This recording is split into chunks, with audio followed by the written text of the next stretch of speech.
Time.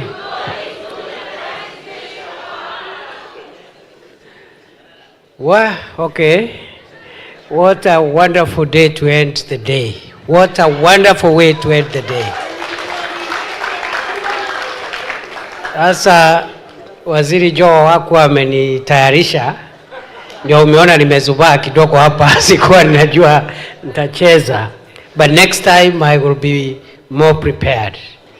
So naomba msamaha. Next time I will be more prepared. I will dance properly. Leo tumezunguka, tulianza asubuhi kule Nairobi. Pia tukaenda kule Trans Nzoia, the Kenya-Uganda border. Tukarudi Kwale. Sasa tuko Mombasa. Tunashukuru Mungu kwa nchi yetu nzuri.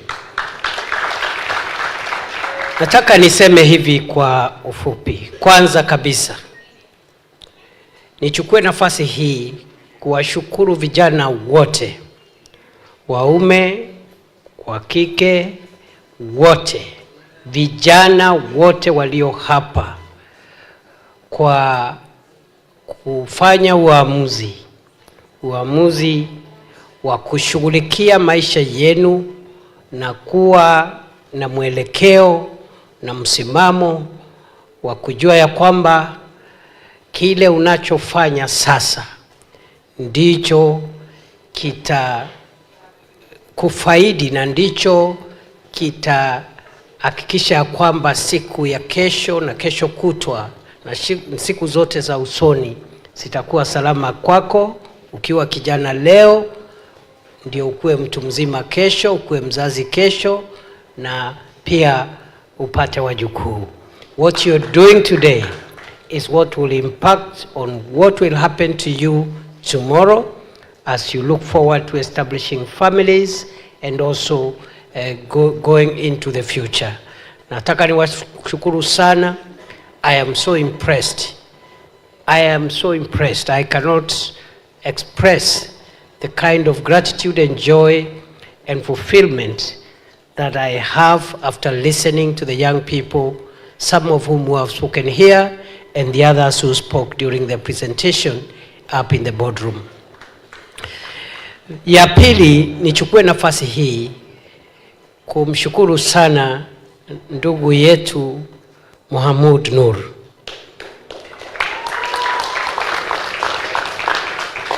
Nimeona watu wengi katika safari yangu hapa duniani. Nimefanya kazi zingine kabla hata niingie siasa, na nimekutana na watu wengi katika Kenya hii yetu, lakini sikujua ya kwamba kuna watu katika hii Kenya yetu ambao wamejitolea kiasi vile huyu muungwana amejitolea. I didn't know we have Kenyans who have sacrificed so much for the love of young people and for the love of our country to make sure that they make a contribution to transform the lives, not just of their own children, but the lives of the children of Kenya. Mimi nakushukuru sana. Asante sana ndugu yangu. Thank you for standing with young people. And I want to assure you that standing with young people, you can never go wrong with it. You will never go wrong for standing with young people. Because as you know, kama mnavyojua, kuna watu watatu muhimu katika maisha. Mtu wa kwanza ni mzazi. Mzazi ni mtu muhimu, kweli si kweli? Mtu wa pili ni mwalimu. Na mtu wa tatu ni mtu wa Mungu. Those three people are very important. And the three, you are in all the three categories. You are a parent, wewe ni mzazi, wewe ni mwalimu, na wewe pia ni mtu wa Mungu, kwa sababu hii kazi ni kazi ya Mungu. Kweli si kweli? Pongezi my brother. Vile vile ni shukuru wale wote ambao wamewezesha kituo hiki kiimarike, kifike mahali hapa kwa kusupport ruwaza ya ndugu yetu. those who have supported the vision of our brother. Starting with my friend, my brother, former Governor 001, Waziri Ali Hassan Joho. My brother, I thank you because the testimony we have had here is that you are one of the first people who partnered with our brother here and all these young people to make the foundation on which this ICT hub is built.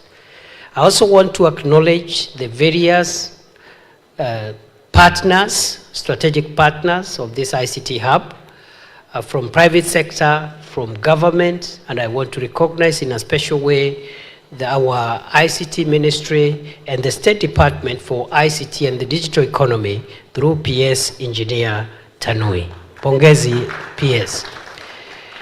If you ask me, I think we are getting there as a country. We are getting there. We are getting to where our founding fathers wanted our country to be. Those who fought for the liberation of our country wanted, one, a united country. Number two, they also wanted a country where there is intergenerational solidarity. The older people, the not so older people, the young people, and even future generations of the unborn support each other so that our country has a sustainable intergenerational handover. I am saying so because the people who are a little older are us, myself and these political leaders here, and of course maybe our brother. The rest of you are young people. Leadership and nation building is a very temporary and short-term activity. There is very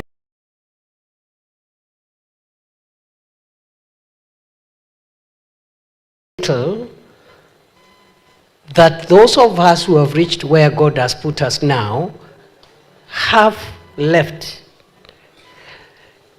Our investment, if we want Kenya to stand, if we want Kenya to remain strong and united and prosper, we must prepare. Because we are assuming today, because we will not be here for all the time. True or false? Sisi hatutakuwa hapa milele. Kuna wengine wamekuwa katika nafasi hizi, muda wao umekwisha, wamestaafu, wametoka katika nafasi hizi. So we have a duty as government, as leaders, as parents to make sure that the things we want these young people to do, we facilitate them, empower them, mentor them, and make it possible for them to realize their dreams. And therefore, as I stand here, I'm a very proud Kenyan, I'm a very proud parent. I see the future of our country is secure. When we have young people dreaming and envisioning a society where people thrive, not because they know other people, not because they are related to this one or the other one, but they thrive because they have talent and there is something God has deposited in each one of you. When we have that kind of society, that kind of generation, we are sure the future of our country is secure. Niseme, I want to say that President Ruto, who is out of the country, his dream and vision is to make sure that we solidify not just the unity of our country, but we solidify intergenerational capacity and solidarity support to ensure that tomorrow other younger Kenyans can take over leadership and the roles that those who are here today are playing. That is why I want to explain two things about the unity of our country and how we should stay together, the people of Mombasa, the people of Kisumu, the people of Marsabit, the people of Kajiado, all our 47 counties. We are unique. Each county is unique. Our cultures could be a bit unique, but all of us are children of one mother called Kenya. And one of us, no part of this country can succeed if the other part is not succeeding. That is why President Ruto, after winning the election, reached out to his competitor in the last election.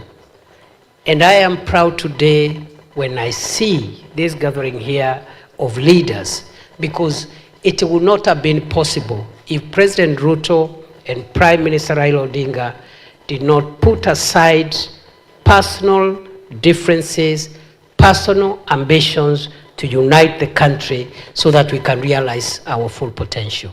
So mimi nashukuru sana.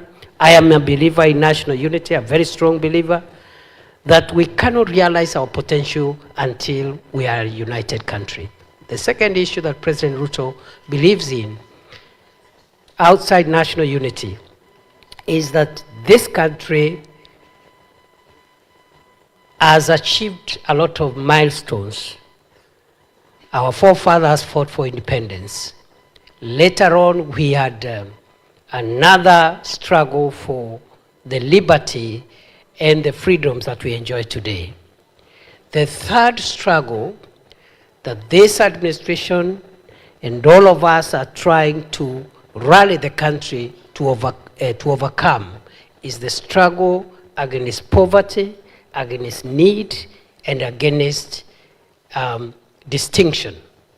And therefore, today, the Kenya Kwanza administration program, which now we are implementing under the broad-based administration of William Ruto, it puts empowerment of young people, the transformation of the country, and the economic well-being of the people at the forefront of our plans, policies, programs, and projects. That is why we believe that we will lift Kenya, every part of Kenya, by transforming the value chains that are available in the different regions. And for the people of Mombasa, God placed the ocean next to you for a purpose. And therefore, the greatest resource we have as the people of Mombasa, the people of the coast, and Kenyans generally, because of our shared heritage, is the blue economy. We want to transform the blue economy, as Waziri has said.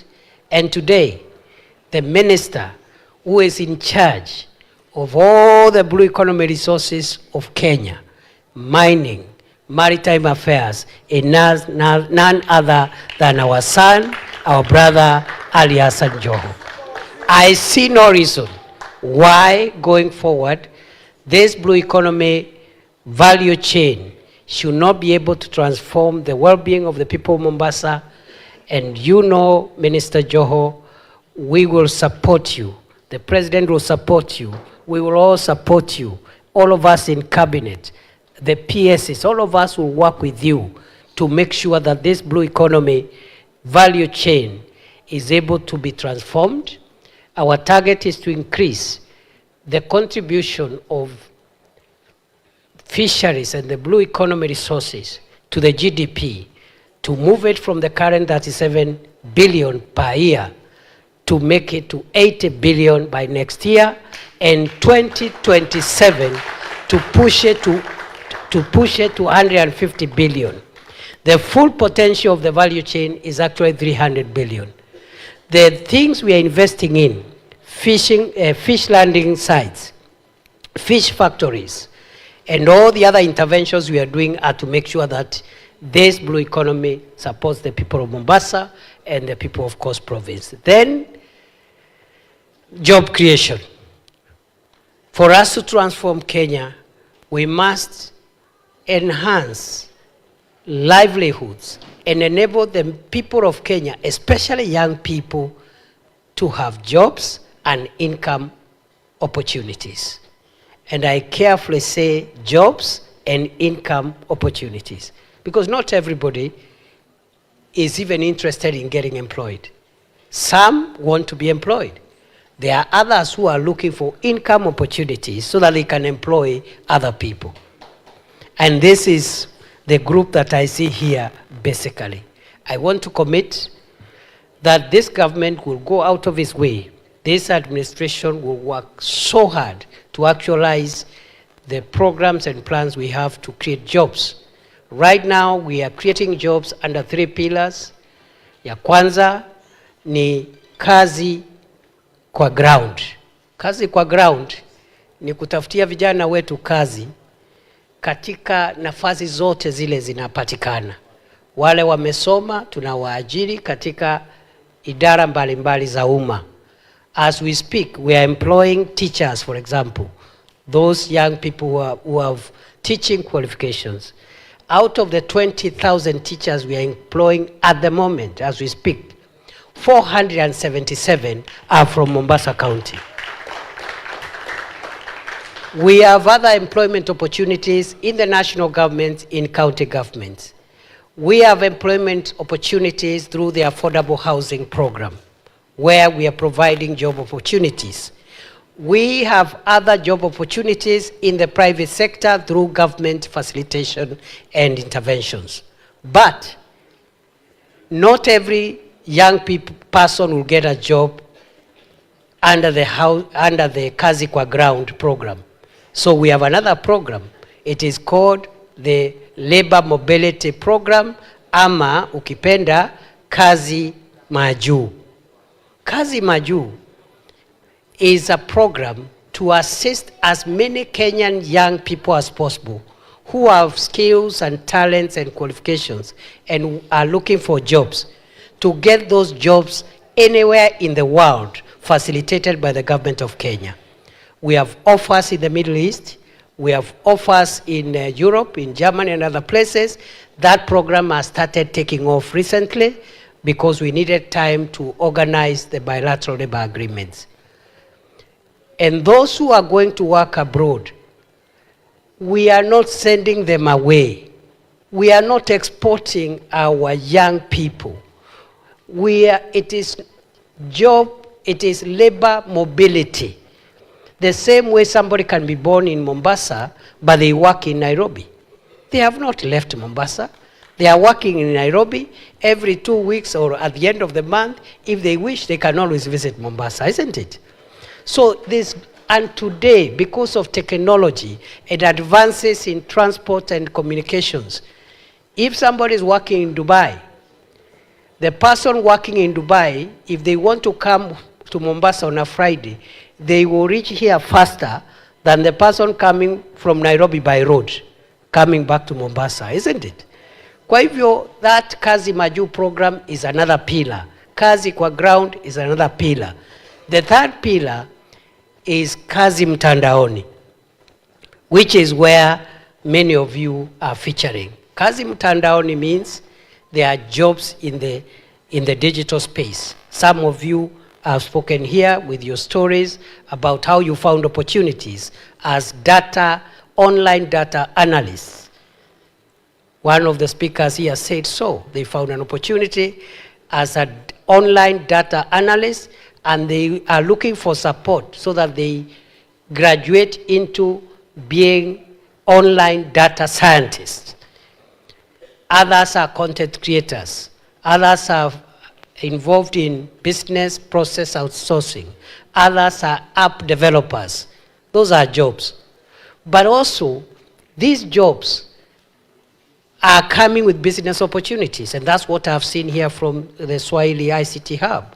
Business opportunities to grow your businesses. And I'm so moved by some of the impact stories I've had here. Therefore, going forward, we are going to take Swahili Port Hub as the model and best case example of a successful ICT hub because of the ecosystem that it has created here beyond digital jobs to provide mentorship, to provide incubation on innovation and tech startups and so forth and so on. So you are going to use you as the model. And we will empower you and support you as government to support other hubs. Because we need to devolve what you're doing here, even within Mombasa, so that the young people don't have to spend a lot of money coming here and going back every day. They can have a hub which is nearer to where they live, and they can use it for the things they are using this hub for. So we will assist you. We'll assist you to get the land that you're looking for. You have said you're looking for 20 acres. I want to assure you on behalf of government, we will look and get and provide the 20 acres.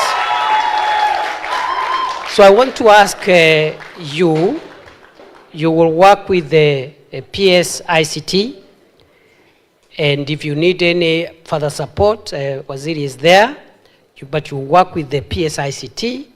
We will consult all of us, including our brother Waziri Joho. We will get the 20 acres that you require to expand the services. I also want to commit that any other support that you require, please let us know what it is, because when I listened to your testimony, your own testimony, you are very particular about what every person has done to support you. And I realize you did not mention me because I have not supported you so far.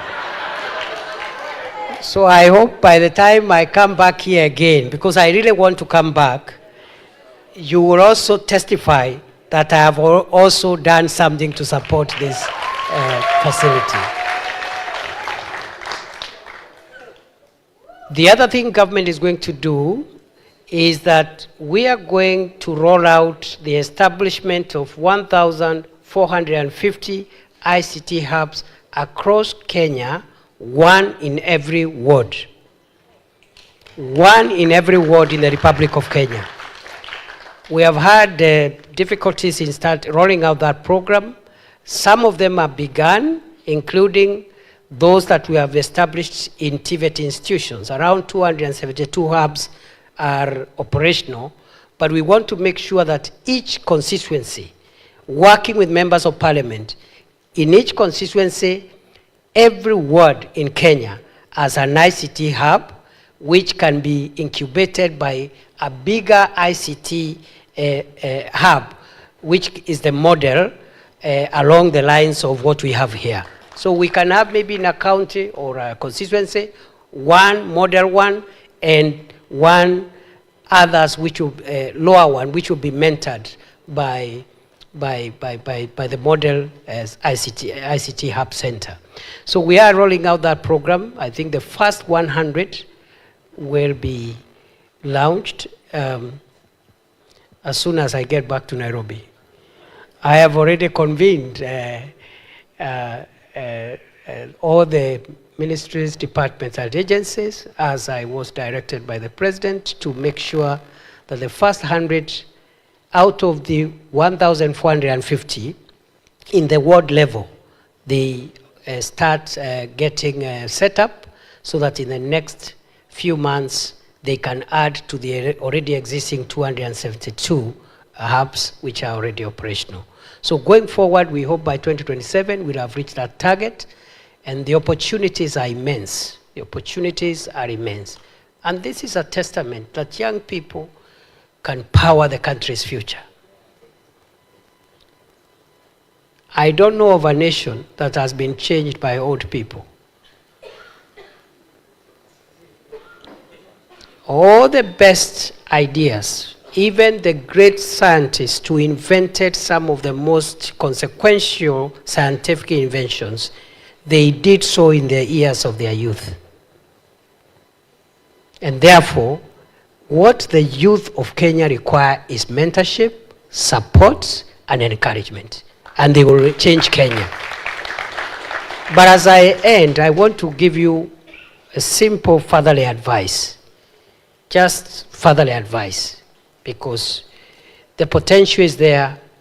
The hardware that will help you succeed is there. You have everything that you need. However, as a younger person, it is important that you allow to be mentored. The challenge that some of the national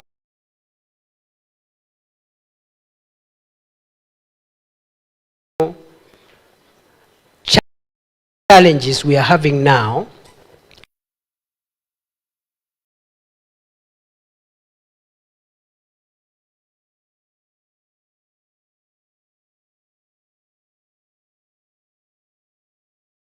anybody, because they think they know it all and everybody else doesn't know anything. And you don't want to hear anything from any other person. That is a dangerous approach. You must allow.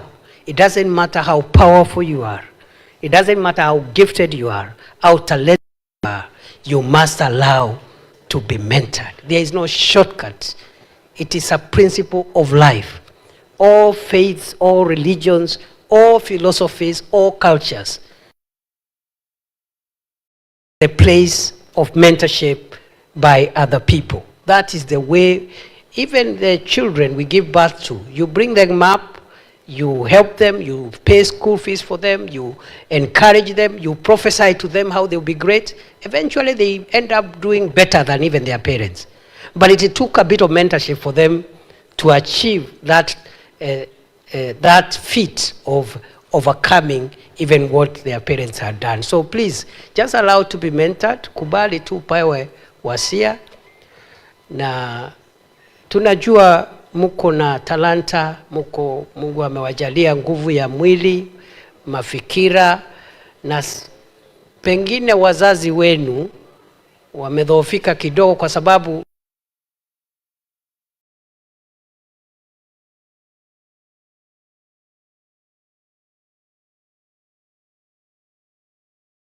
tunasema ya kwamba hata kama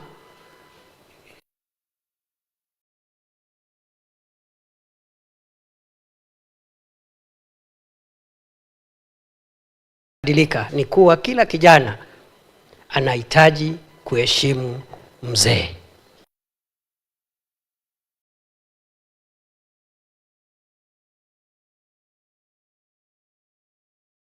Kijana wake. Siendi pale kusema mimi naibu wa rais wa Kenya.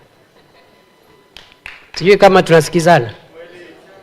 Kufika kwa mzazi, anakuwa mzazi. Please let us preserve this nation. You are an engineer, you are a content creator, you are an app developer, you have a bright future, but please submit to mentorship. That is the only missing link to help you unleash your full potential.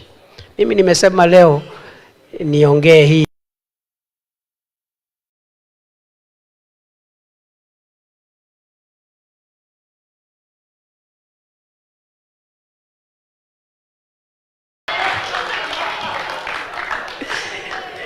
Mnakubaliana na mimi? Mnakubaliana?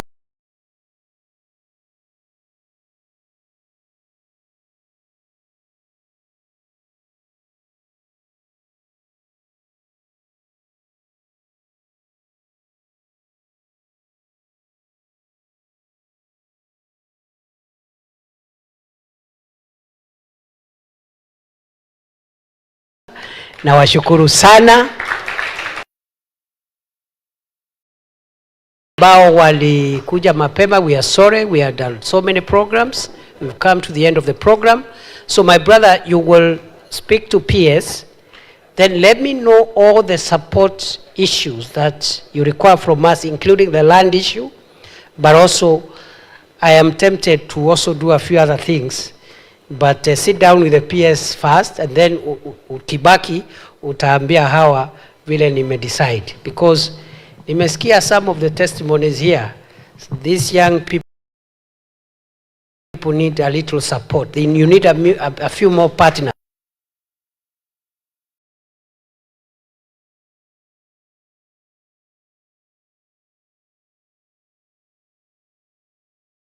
A conceptual clarification and through the PS we shall be able to support you and we'll visit again.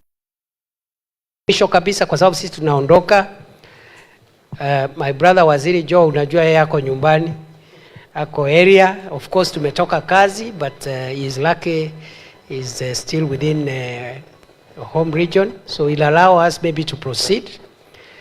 Na yeye ndio atapanga, sijui atapanga vipi, kwa sababu pia kwa wale walikuja mapema tulikuwa tumesema ya kwamba njia ya kusema pole ni kuwatakia kila laheri jioni kama hii.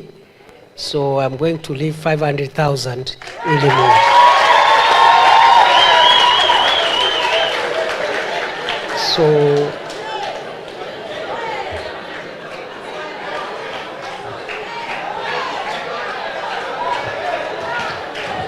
So hiyo tutaacha na mentor, si namna hiyo?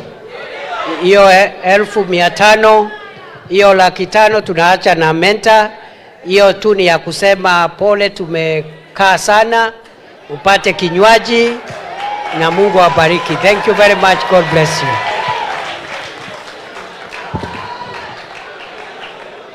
Your Excellency, please, if you'll allow a few pictures.